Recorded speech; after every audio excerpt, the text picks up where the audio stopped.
أشهد أن لا إله إلا الله وحده لا شريك له وأشهد أن محمدا عبده ورسوله أما بعد فأعوذ بالله من الشيطان الرجيم بسم الله الرحمن الرحيم الحمد لله رب العالمين الرحمن الرحيم مالك يوم الدين إياك نعبد وإياك نستعين اهدنا الصراط المستقيم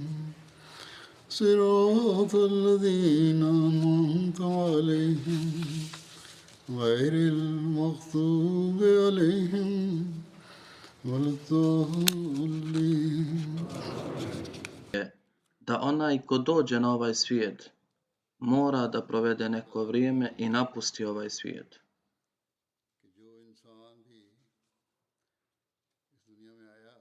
Ali sretni su oni koji ostave iza sebe samo dobra sjećanja, koji su bili u korist čovječanstvu, koji su praktični uzori davanju prednosti vjeri iznad svijeta, koji nastoje slijediti Allahove naredbe i naredbe njegovog poslanika i koji nastoje ispuniti zakletvu vjernosti obećanom Mesiji alejhi selam.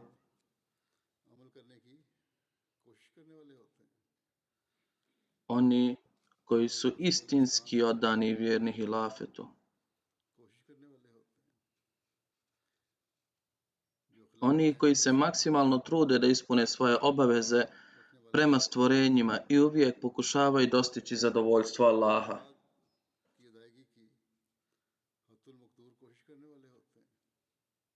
I takvi se spominju lijepim riječima i zato prema riječima časnog poslanika sallallahu alejhi ve sellem dženet će biti konačno odredište za njih.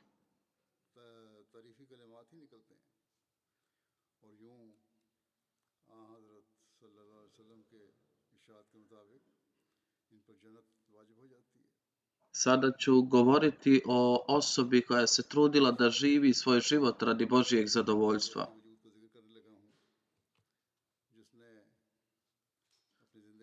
Govorit ću o poštovanoj gospođi Amtul Kudsija koja je bila kćerka Hazreti dr. Mir Muhammeda Ismaila i supruga Sahibzade Mirza Vasim Ahmad Sahiba.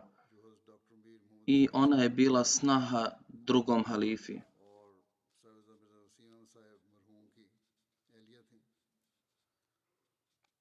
Iako je živjela u Kadijanu, proteklih dana i neko vrijeme je boravila kod kćerki u Rabvi i tamo je preselila u 96. godini.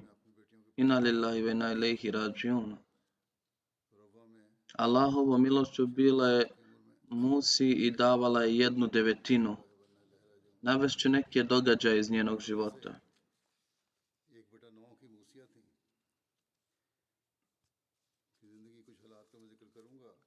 Na inauguraciji Dželsa Salane 1951. godine drugi halifa ju je venčao sa Mirzom Vasim Ahmadom. I rekao je da zbog određenih okolnosti najavit ću samo 2 vjenčanja prije zvaničnog otvaranja Dželse. Jedno je bilo njeno, a drugo je bilo od kćerke drugog halife. Uzor je rekao, ja ću samo sklopiti 2 braka, jer ako bi najavio prije oko najave vjenčanja, onda bi bilo puno zahtjeva. I u tom slučaju trebalo bi dosta vremena za najavu i to bi utjecalo na program govora Dželse. Uglavnom, prilikom te Dželse halifa je sklopio 2 vjenčanja.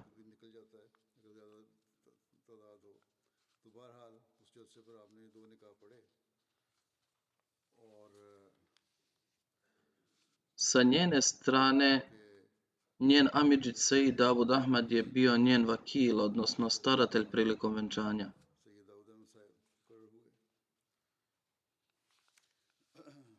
Hazreti Halifat al-Mesih drugi je rekao, obično moje ćerke se udaju za vakfe zindagije.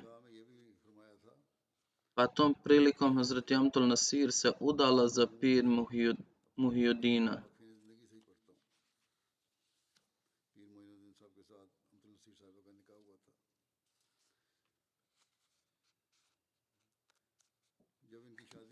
Kada se ona udala, drugi halifa nije bio među svatovima sa svojim sinom, nego po zahtjevu supruge, Hazreti dr. Mir Muhammed Ismaila radijallahu anha, prilikom svadbe on je dočekao svatove. Allah je počastio sa 3 kćeri i 1 sinom.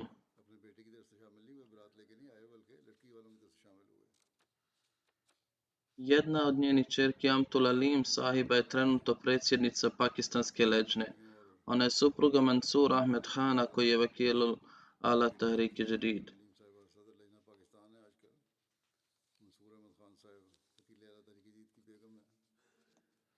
Još jedna ćerka je udata za kapetana Majid sahiba, a 3. ćerka je udata za dr. Ibrahim Munib sahiba.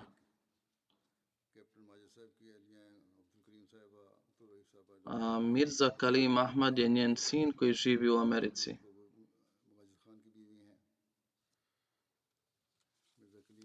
Jednom prilikom je Hazreti Muslim Maud radijallahu anhu rekao Mirzi Vasim Ahmad sahibu, dok je dolazio na svoje vjenčanje, tek je bio oženjen nekoliko dana i pripremao je papire za svoju suprugu da je povede sa sobom.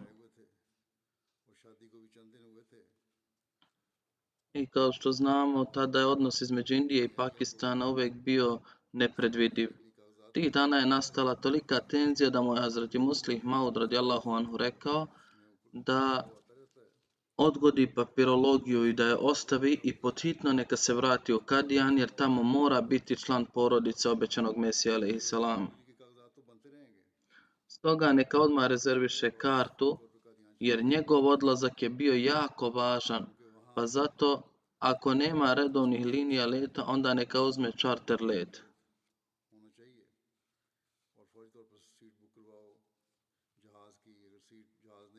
Drugi halifa je rekao njemu da ako ti ne budeš tamo, ako ljudi ne vide tebe kao uzor za žrtvovanje, onda kako će oni biti inspirisani za žrtvovanje?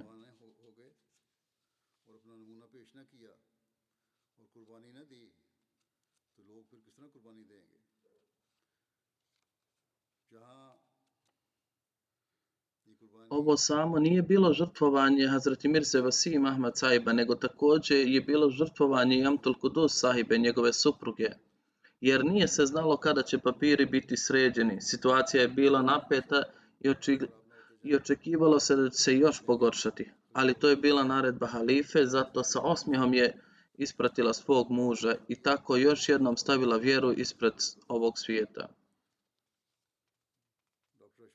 Dr. Hašmetullah sahib navodi da Hazreti Muslim Maud radijallahu anhu je lično bio prisutan na aerodromu u Lahoru da isprati Mirzu Vasim Ahmada. I on kaže da je Hazreti Muslim Maud je neprekidno gledao avion prilikom poletanja i dovio je do zadnjeg trenutka dok avion nije nestao sa vidika.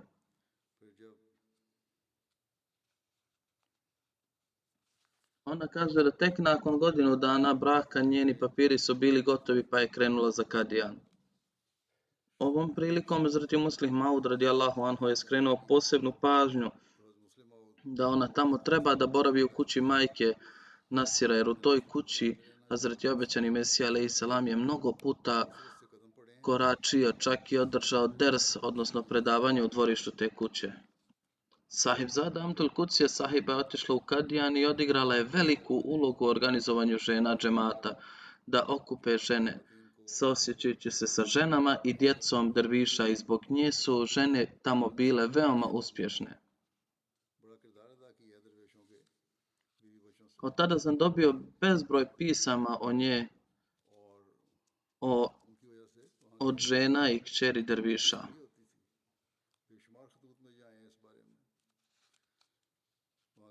Po dolasku u London, četvrti halifa je održao svoju prvu hudbu 4. maja 1984.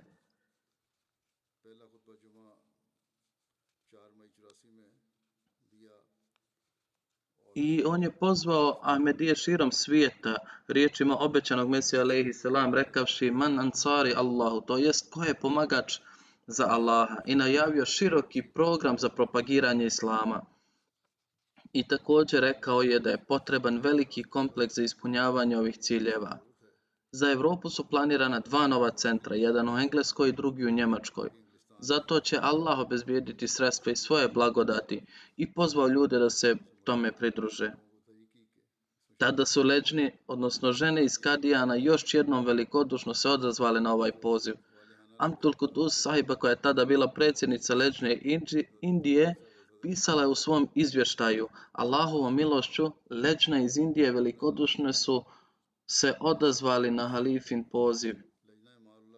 I sve što su imali kod sebe na oblik nakita ili gotovine dali su na Allahovom putu. Ona je također dala sav svoj nakit.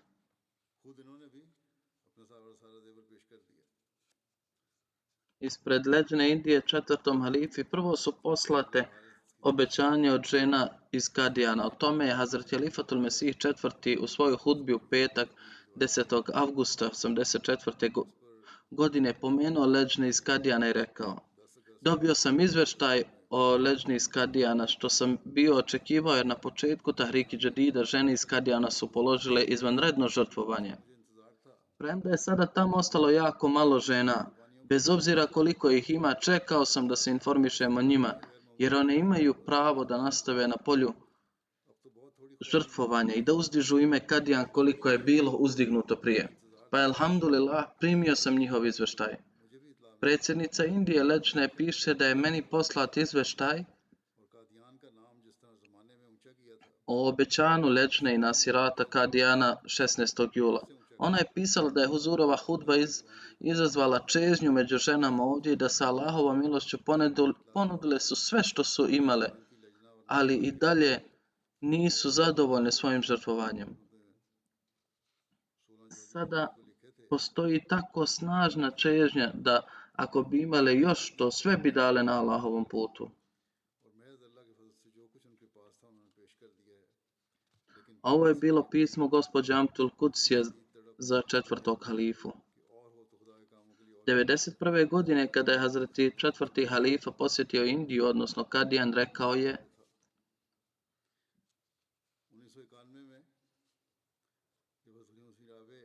ne mogu reći za sve leđne Indije, ali Allahovom milošću mogu reći za leđnu iz Kadijana da su uzor izvanrednog financijskog žrtvovanja. Džemat Kadijan je veoma siromašan džemat, ali uvijek sam vidio da kad god se poziva ka financijskom žrtvovanju, žene i djevojke odazivaju se sa takvom željom i entuzijazmom da ponekad moje srce želi da ih zaustavi, jer nisu toliko imućni i rado se počnem brinuti o njima.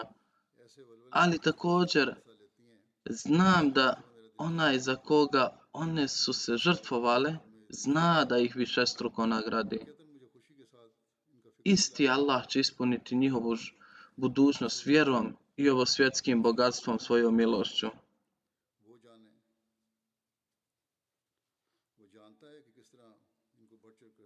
Također, Huzur je rekao da prilikom prikupljanja sredstava za gradnju centara, ona je ponovo izvještavala i Huzur je rekao: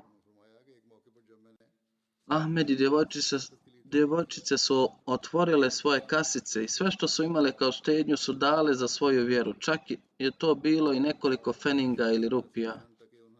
Onda je rekao kako je naš gospodar veoma veliki dobročinitelj i uzvišeni. Ponekad ako se na njegovom putu daju milijarde, ali bez ljubavi i naklonosti, on to ne priznaje, čak neće ni pogledati to. To nema nikakve vrijednosti. Ali ako je jedan siromašan sa ljubavlju i iskrenošću daje sve što posjeduje, također sa ljubavlju, Allah to prima i priznije. Kako vi prihvatate darove svojeg voljenog i poljubite te poklone, Allahov poljubac također se manifestuje na svoj način i ja znam da u tom smislu Allah je, da kažemo, poljubio ovo skromno žrtvovanje. Ovo je citat od govora 4. huzura za leđnu prilikom Dželse Kadijan.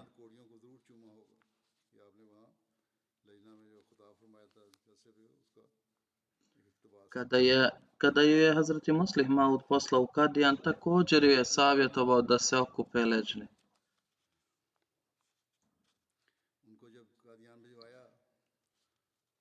Čim je otišlo tamo, prvo je postala generalni sekretar Kadijana, a zatim 55. godine izabrana za predsjednicu lokalne leđna, a zatim leđne Indije.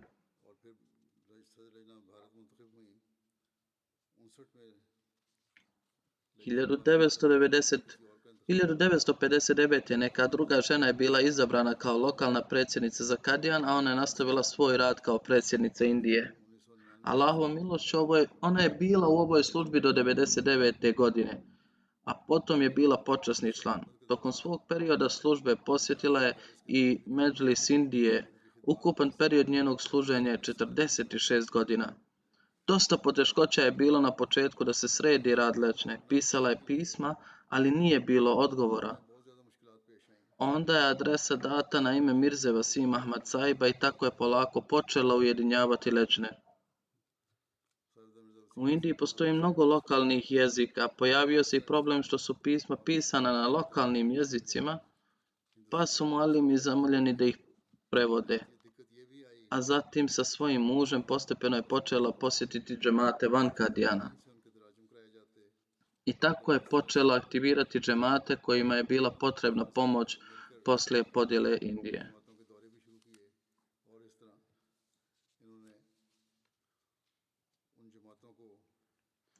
Njena ćerka Amtul Alim piše da je za vrijeme 4. kalife ona bila organizovala ekipu koja je napravila sažetak pisama za dove primljenih iz Indije i da su sažeci bili poslani halifi.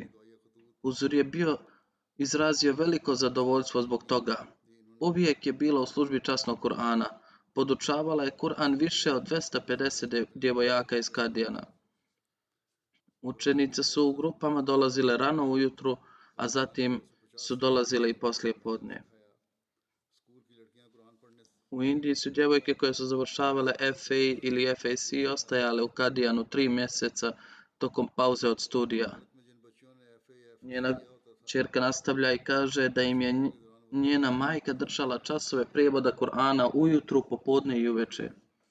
Organizacija leđna bila je ponovo aktivirana pod njenim vodstvom. Velikim naporima naučila ih je posao. Podučavala ih je povezanosti sa halifom preko konkretnih primjera, pa su se ispominjali. Tako je ojačala vezu djevojaka i žena sa halifatom.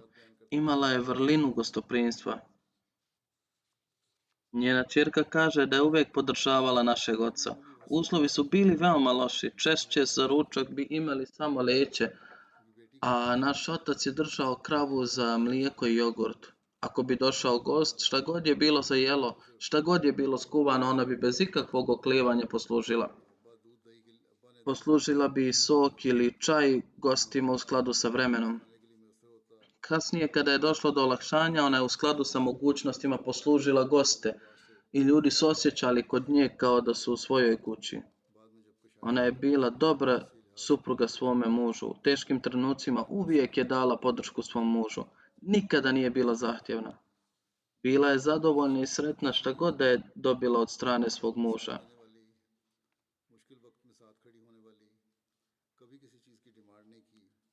A kao rezultat Allah bi uvijek blagoslovio, izuzetnim blagoslovima je za to.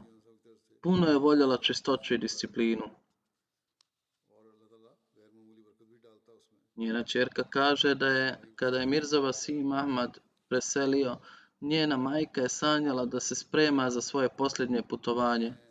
I sanjala je Hazreti 3. kalifu koji joj je rekao da još nije dobila vizu.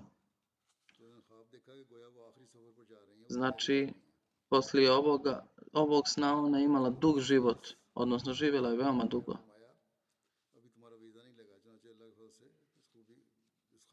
2007. godine kada se Mirza Vasim Ahmad razbolio, Allah ga je izliječio. Nakon izliječenja napravio je program posjete džematima u Hyderabadu i poveo je svoju suprugu sa sobom.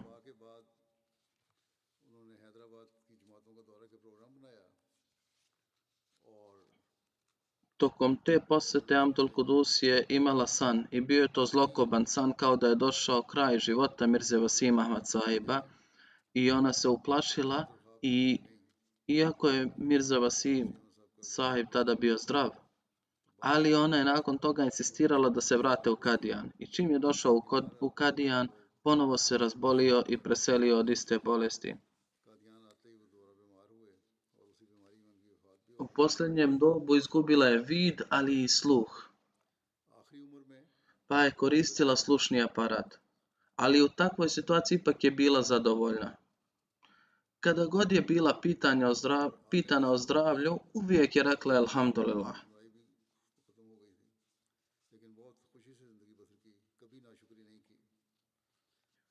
Prilikom prikupljanja sredstava za centar, sve što je imala od nakita dala je za tu svrhu, kao što sam ranije spomenuo. Na svakoj akciji koja je bila pokrenuta od strane halife vremena, prvi odaziv bi bio od Mirze Vasim Ahmad sahiba i njegove supruge u Kadijanu. Njena ćerka kaže da ako bismo pogriješili u učenju časnog Kur'ana i naša majka je bila u drugoj prostoriji, ona bi nas odatle ispravila. Činilo se kao da ona napamet zna Kur'an, iako nije bila hafiz. Ali, zbog njenog stalnog učenja Kur'ana, znala ga je vjerovatno napamet. Kada bi Mirza Vasim Ahmad sahib išao na itikaf, ona bi pripremila hranu ne samo za njega, nego već i za druge siromašne osobe koje su zajedno bile u itikafu sa njim. Slično ona je slala hranu dječacima u domu, ali i mualimima. Na isti način njena bolest je nikada nije mogla spriječiti da posjeti ljude u njihovoj radosti, ali i žalosti. U Kadijanu je bilo ljudi različitih klasa, pa je ona podučavala te djevojke šivenju i pripremala ih za vjenčanje. Razvijala je kulturu zajedničkog života među njima. U Rabvi 2005. godine Ležna je izgradila Saraj Masrur, što je lijepa velika zgrada. Tako da umjesto da donira u svoje ime, u ime svog muža je dala donaciju od 100.000 rupija.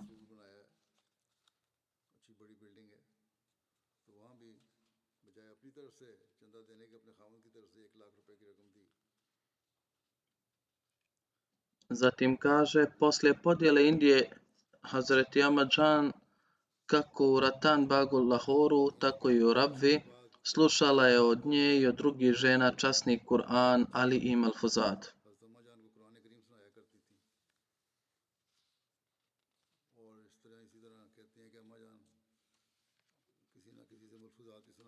Njena mlađa ćerka Amtul Rauf kaže da je Šađi boravio u Bejtur Rijazet, a gospodin Itar Din u sobi sa crvenim mrljama,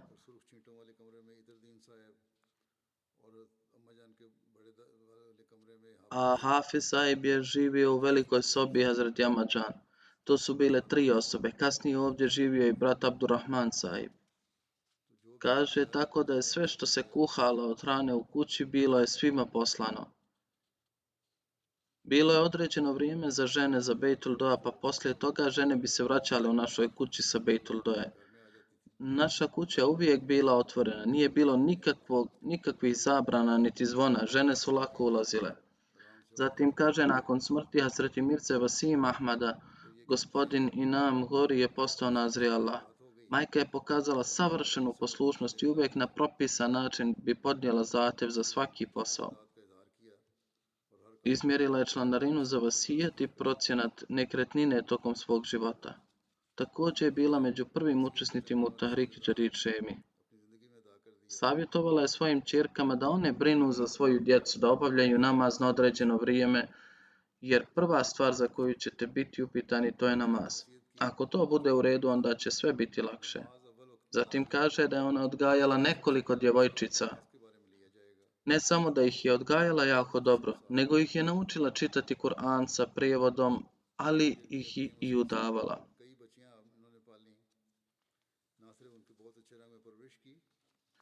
Bio je jedan čovjek iz Bihan Rančija koji je postao Ahmedi sa svojom ćerkom. Bio je veoma star. Doveo je ćerku moje majci i tražio od nje da je zadrži kod sebe i rekao da ne zna koliko će živjeti i imao je strah da poslije njega je ne ubije brat. U to vrijeme ta djevojka je imala oko 25 godina. Iako nije znala jezik i bila je nepismena, moja majka je naučila da čita Kur'an sa prijevodom i kasnije je i udala. Tokom derviške ere ekonomski uslovi su bili loši. Ako bi se derviška ćerka udala, ona bi joj dala svoj nakit i rekla da ga nosi koliko god hoće, a onda bi ga vratila i tako i dala i dalje prilikom ženitbe druge osobe. Na ovaj način su mnoge djevojke iskoristile njen nakit, jer uslovi u kojima su bili derviši nisu bili tako dobri u ranim danima derviša. Ali kasnije kada su njihova djeca otišla u inostranstvo i počeli su zarađivati više novca i tako su mogli nešto štediti, ali tu štednju ne bi smjeli čuvati u svojim kućama jer se smatralo nesigurnim. Stoga, ljudi bi svoju štednju ostavljali kod nje.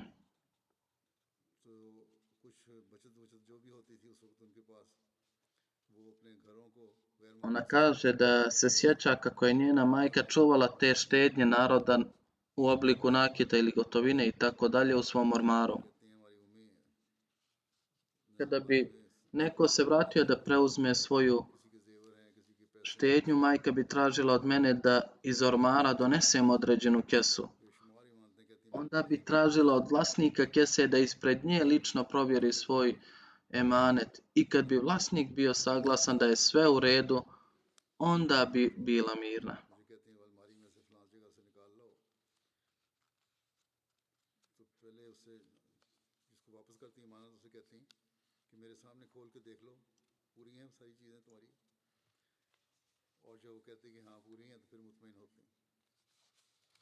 Svi derviši su bili iz dobrih porodica, ali kako god, tada je bilo vrijeme siromaštva.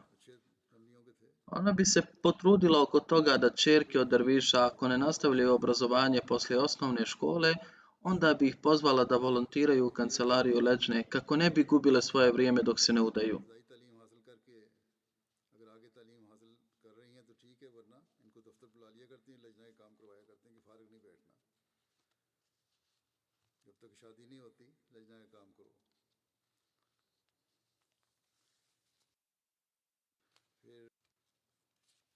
Tada nije bila postojala zvanična kancelarija, ali ona je napravila neku malu kancelariju u kuću i u njoj se izvršavale poslovi za leđnu, ali i školski. Stalno je bila gužva u našoj kući. Ali ona je rado obavljala sve poslove. Djevojke koje su dolazile na posao, ona bi ih uvijek počastila. U vrijeme ručka ona bi im servirala ručak ili bi ih počastila čajem. Na isti način ona je učila te djevojke kako da postave stolove za ručak i tako dalje i rekla bi im da danas naučite da ne bi morale podnijeti sramotu nakon udaje. Toliko je bilo brige za njih i mnoge djevojke kad su se udale u dobrim porodicama nisu imale nikakvih problema zbog njenog odgoja. Mnoge žene su pisale da su odgojene kod nje i zato se nikada nismo suočile sa poteškoćama u prilagođavanju sa porodicom.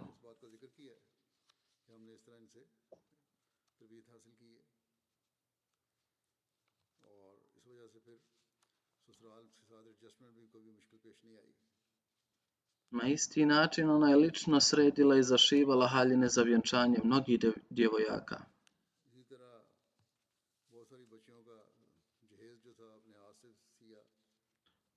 Lično bi posjetila udovice derviša na dan Bajrama i dala bi im bajramske poklone.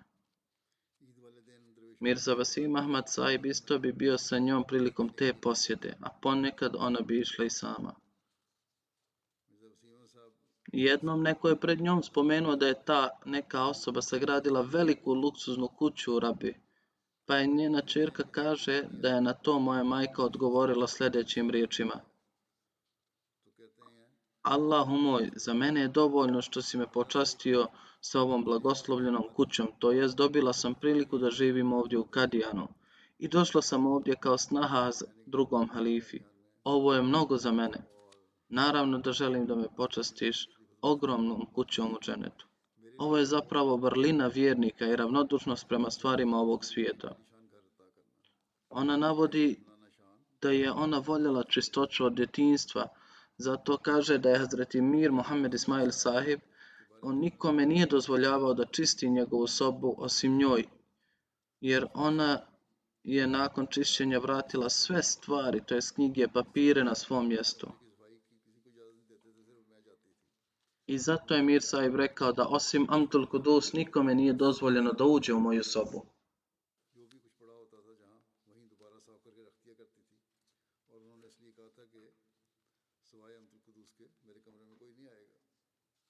Ona je pratila djevojke koje su završile osnovnu školu, da li su počele sa učenjem prevoda Kur'ana, jer dosta tih djevojaka su išle na kurs prevoda Kur'ana kod Abdurrahman Džakta. Njena ćerka kaže da djevojke koje su završile osnovnu školu došle bi kod moje majke na kurs prevoda Kur'ana. U isto vrijeme je vodila kurs prevoda Kur'ana sa 3 različite grupe. I za 3 godine te grupe bi naučile prevod cijelog Kur'ana. Uz to dodatno ih je podučavala i gramatiku. Mnogo ljudi, djevojaka i žena mi je pisalo da nas je ona podučavala i fikhu i tako dalje. Bilo je neophodno kod nje da žene nauče čitati časni Kur'an. Ona je imala za sebe obavez da ni jedna djevojka ne smije otići, a da od nje ne nauči čitati Kur'an. Vodila je posebnu brigu za noćni namaz. Čak i kada se jako razboljela tokom svoje posljednje bolesti, imala je istu brigu i tražila je da se probudi za tahadžud. Sve dok je mogla da posti, postila je. Običnim danima u Kadijanu je obavila namaz u kući, ali u Ramazanu redovno išla u džamiju radi teravija i drugih namaza. Halifi je pisala često pismo i njena ćerka kaže, a kao odgovor ako je ikad bilo izrazila zadovoljstva sa strane halife, onda bi se pohvalila kod nas. 1991. godine, kada je 4. halifa posjetio Kadijan, lično se potrudila da sredi kuću i spremi sobe. Slično kada sam ja posjetio Kadijan 2005. sama nam je sredila sobu, namjestila krevet i tako dalje. I sve ovo je radila sa iskrenošću.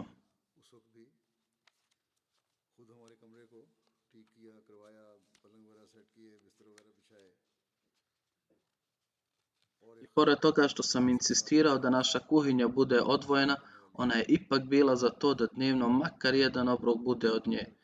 I zaista redovno sa velikom pažnjom je pripremala taj obrok.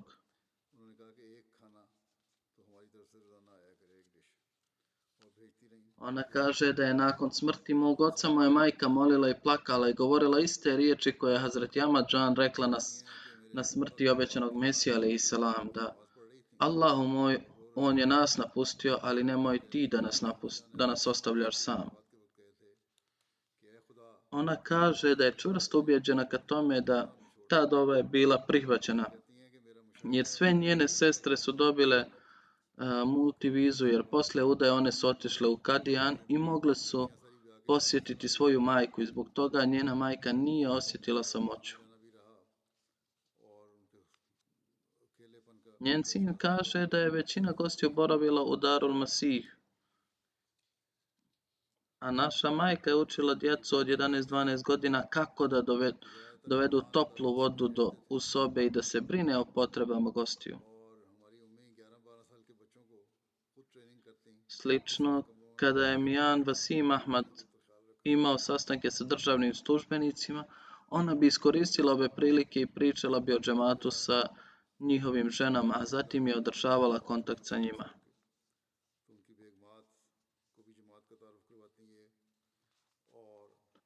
Santam Singh Bajwa je tamo bio istaknuti političar. Preselio se iz Pakistana u Indiju nakon podjele. Njegov sin Pardab Singh Bajwa je član parlamenta.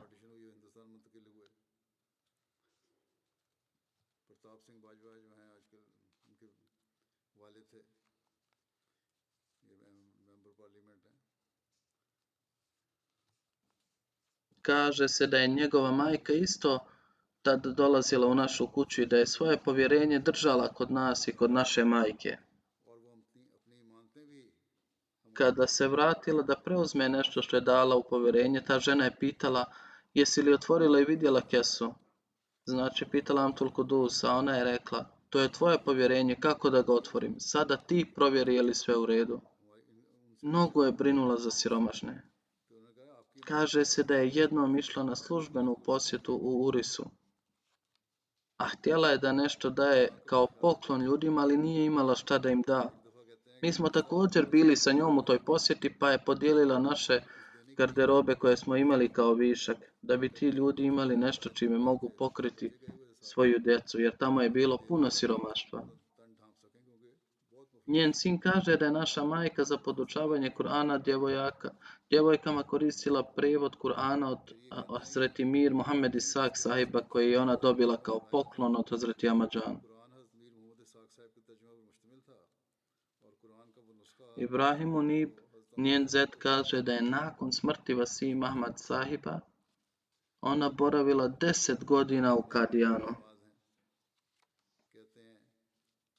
Ali kada se teško razboljela, tada su je njene kćerke dovele u rabvu. Allahovom milošću viza se redovno produžavala, ali uvijek je govorila da ne želi ostati na duži period van Kadijana bez halifinog odobrenja.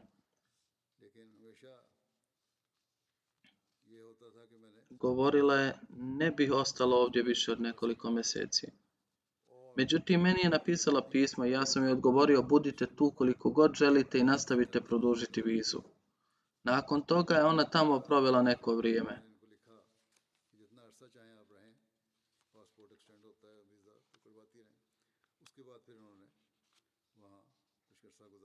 Prilikom odlaska u Kadijanu, Hazreti Muslih Maud joj je rekao, pošto su stanovnici Hindu pijace ružno se ophodili prema obećanom Mesiji alejhi selam, ne idi tamo radi kupovine. Ona je toliko poštovala ovu naredbu halife da kasnije, kada se situacija promijenila i ti ljudi su promijenili svoje ponašanje, prilikom dželse Ahmedi i članovi porodica Hazreti obećanog Mesija alejhi selam su također počeli posjetiti tu pijacu. Ali ona i dalje oko 70 godina nikad nije išla tamo, nego svoju kupovinu je obavljala u Amristar. Ibrahim Munib sahib kaže da je jednom prilikom da su se lokalni stanovnici Kadijana snažno suprotstavili Ahmedija džematu. I ovaj incident nije u potpunosti napisan.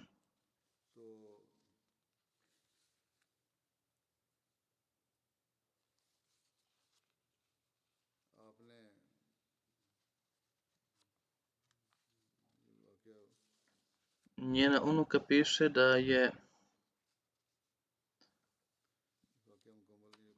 da su je mala djeca iz Kadijana zvali Nani Ami i ona se zaista prema svima odnosila kao Nani, odnosno Nana, sa ljubavlju i suosjećanjem.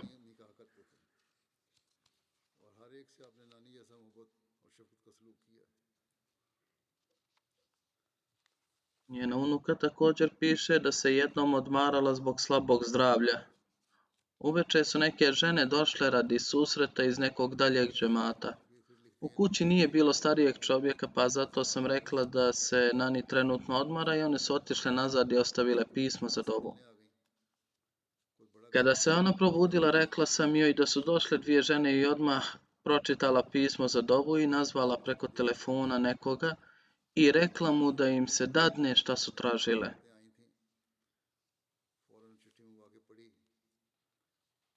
Onda se obratila meni i rekla je: ljudi su dolazili kod tvog djeda sa dalekih mjesta i on ih je uvijek primio i dočekao kako treba. Zato primaj goste sa poštovanjem. Pa zašto nisi me obavijestila? Ona kaže, njen način odgoja mi se toliko dopao da do danas ja to pamtim. Njen unuk Said Hashir, koji je student u džamija Kanada, kaže, ja sam je zamolio, pošto se spremam da budem imam, da mi da neki savjet. Ona je na to rekla, već ima savjeta od halife, pa zato više nema potrebe za to. Samo treba pažljivo slušati njegove riječi i provesti ih u djelo. Također je istakla da uvijek treba proučiti dovu Rabbi kulli šein hamiduka Rabbi fahfizni warhamni.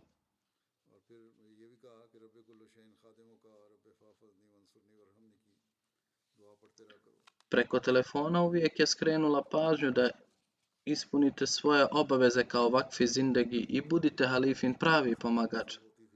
Mnogi nemuslimani su prisustvovali dženazi. Pominjala se sa velikim poštovanjem i pominjao je i među ostalima i član skupštine Fatih Young Singh. Spomenuo im je i da je naše djetinjstvo prošlo u njenoj kući. Također je otišao je da primi dženazu na graničnom prelazu Vaga. Kaže, ja sam po drugi put sahranio majku. Kaže, u djetinjstvu mi smo redovno išli kod nje i svaki put smo bili nahranjeni i počašćeni.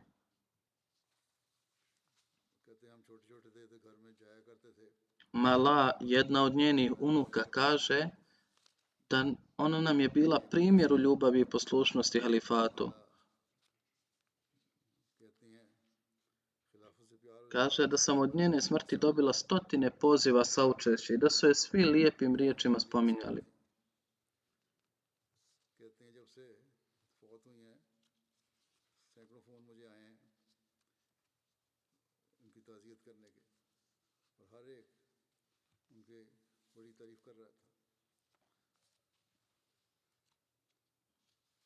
Zatim kaže, dok sam bila u posjeti u Kadijanu, vidjela sam koliko su je ljudi iz Kadijana voljeli i koliko je ona voljela ljudi iz Kadijana.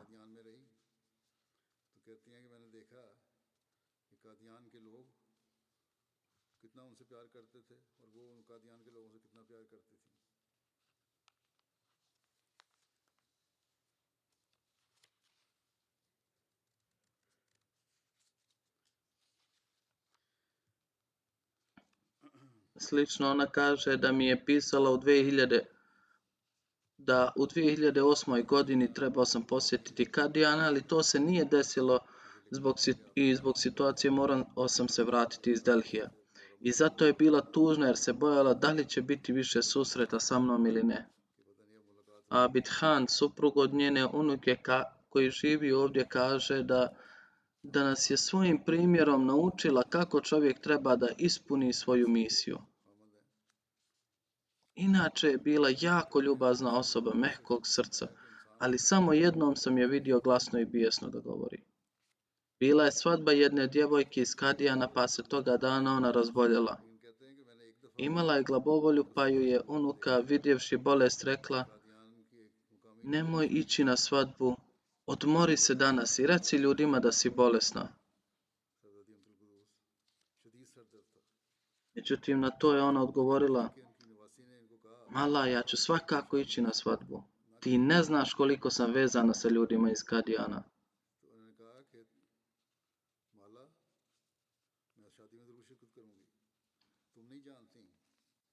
Akila Efat Sahiba je supruga dr. Bashira Ahmad Nasira Derviša iz Kadijana. Ona kaže da ispred organizacije Leđna i Nasirata uvijek je uputila žene i kćeri Derviša. Bila je vješta u rješavanju administrativnih stvari. Moglo se osjetiti njena ljubav, naklonost, podrška, čast i poštovanje tokom rada sa njom. Ovo je bila njena želja da sav posao i odgovornosti treba prenijeti na sljedeću generaciju. Bila je sama pouzdana i složena osoba. Znala je završiti svoj posao na jako fin način. Naučila nas je časni Kur'an s prijevodom, ali i fikhu.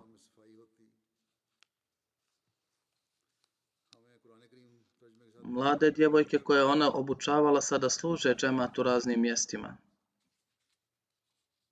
Slično Bushra Mubaraka Sahiba je iz Hyderabada. Ona kaže, mi smo sa njom bili u bliskim porodičnim odnosima. U danima dželse znala je ostati do ponoći da se brine o hrani i piću i odmoru gostiju. I ona je govorila da ovi gosti nisu naši, nego oni su gosti obećanog Mesija alejsalam, zato o njima trebamo brinuti. Gledala bi na svaku sitnicu. Slično Sađda Tanvir sahiba, supruga Halida Ladina, kaže da ona je bila majka za članice leđne iz Indije. Kao što majka svoje djece uči svim načinima života držeći je za prst, također Hazreti Apadžan je brinula za naš odgoj i obrazovanje. Stoga mi i naša buduća generacija ćemo biti zahvalne prema njoj. Primio sam mnogo pisama od žena iz Kadijana, kao i od svih žena koje su imale bilo kakav kontakt sa njom.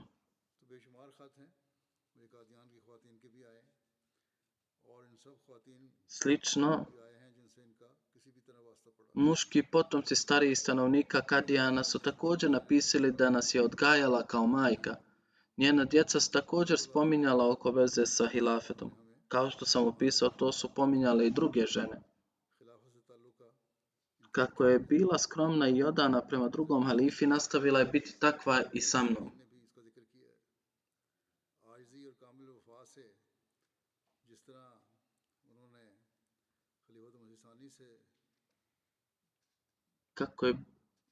Kako je bila skromna i odana prema drugom halifi, nastavila je biti takva i sa mnom.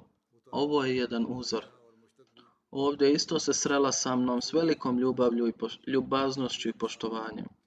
2005. kada sam išao u Kadijanta, da sam išao sa velikom pažnjom i brigom me je ugostila. Na svakom susretu sa mnom bila bi jako sretna što se vidjelo na njenom licu. 2005. godine prilikom povratka iz Kadijana, uprkos lošem zdravstvenom stanju, ipak je došla do Delhija da me isprati. Neka Allah dželešanu podigne njen položaj u dženetu i podari njenoj djeci mogućnost da nastave njena dobra djela. Sada tamo više nema niko od loze obećanog Mesija alejsalam. Neka Allah promijeni situaciju da neko može tamo otići. Neka Allah uzdigne njen status u dženetu.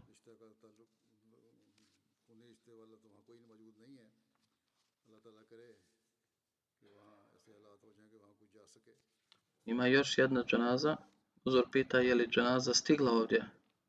To je Muhammed Arshad Ahmed sahib iz Velike Britanije. Preselio je nedavno u dobi od 71 godine. Inna lillahi wa inna ilaihi rađiun. On je sin od Yusuf Ahmedi sahiba i on je dao bajat obećanom Mesiju alejsalam u Nairobiju. On je bio sin ili unuk od Yusuf Ahmedi sahiba koji je dao bajat. I on je bio od njegove loze. Došao u Veliku Britaniju iz Nairobija u dobi od 15 godina. Bio je ženjen sa Amtul Bashir sahibom, kćerkom Hazreti Halife Salahuddina sahiba i unukom Hazreti dr. Halife Rashidin sahiba, koji je bio sahabija obećanog Mesija alejsalam. Allahovom milošću bio je Musi. Pored supruge, iza njega su ostali sin i ćerka. Imao je čvrst odnos sa džematom. Gdje god je boravio, nastavio je služiti džematu različitim svojstvima. U Hudamul Ahmedije je također nastavio raditi kao mahtamim. Više od 20 godina je služio kao sekretar za publikacije džemata Britanije. Bio je obrazovana osoba. Kada je Salman Rushdie napisao bogohulnu knjigu protiv časnog poslanika sallallahu alejhi ve sellem, uspio je napisati knjigu da opovrgne u svjetlo uputstva četvrtog halife. Bio je veoma redovan u namazu sa džematom. Otkad sam se preselio ovdje, on je također našao smještaj blizu Islamabada kako bi mogao dolaziti na namaz. Imao je vezu ljubavi prema časnom poslaniku sallallahu alejhi ve sellem i obećanom Mesiji sa svim svojim bićem. Bio je redovno učio časni Kur'an. Rahmetlija je također volio činiti tablig. Slično tome bio je redovan u plaćanju članarine. Bio je ljubazan, prijatan i iskren čovjek sa dubokom odanošću halifatu. Četvrti halifa jednom prilikom je rekao za njega: uvijek sam vidio da je Aršad Ahmedi sahib od takvih rijetkih ljudi koji su potpuno poslušni halifatu. Šta god da sam mu rekao, on je odmah to poslušao i sa ove tačke gledišta ja cijenim njega i njegovu porodicu. A u stvari ta poslušnost prema halifatu se i dalje nastavila. Ja sam ga također primijetio kako je skroman i odan halifatu. Uvijek je težio ka časti i plemenitosti džemata. Neka uzvišeni Allah se opodi sa milošću i oprostom i nastavi njegova dobra djela u njegovoj djeci. Ima jednog sina koji je vakfi zindagi. Ima još jedna dženaza. Ahmad Jamal Saib, Afroamerikanac koji je živio u Sjedinjenim Državama, umro je nedavno u 92. godini.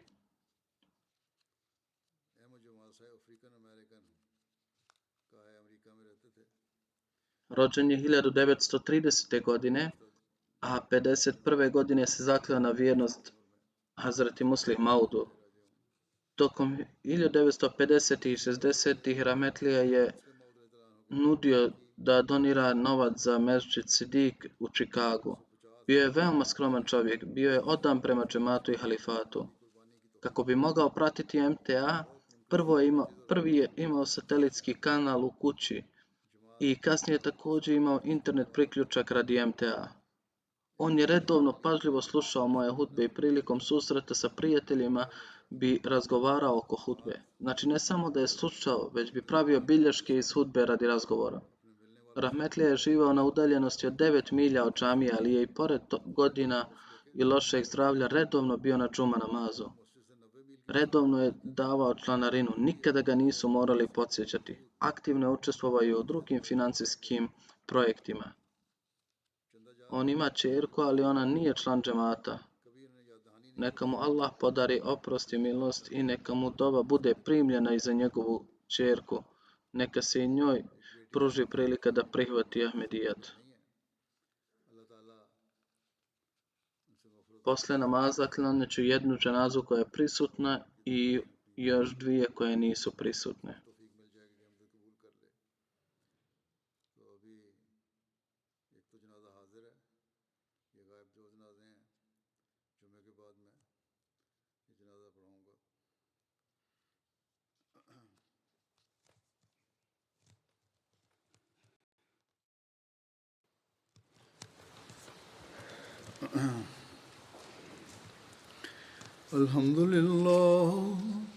الحمد لله نحمده ونستعينه ونستغفره ونؤمن به ونتوكل عليه ونعوذ بالله من شرور أنفسنا ومن سيئات أعمالنا من يهده الله فلا مضل له ومن يضلل فلا هادي له ونشهد أن لا إله إلا الله ونشهد أن محمدا عبده ورسوله عباد الله رحمكم الله إن الله يأمر بالعدل والإحسان وإيتاء ذي القربى وينهى عن الفحشاء والمنكر والبغي يعظكم لعلكم تذكرون اذكروا الله يذكركم وادعوه يستجب لكم ولذكر الله أكبر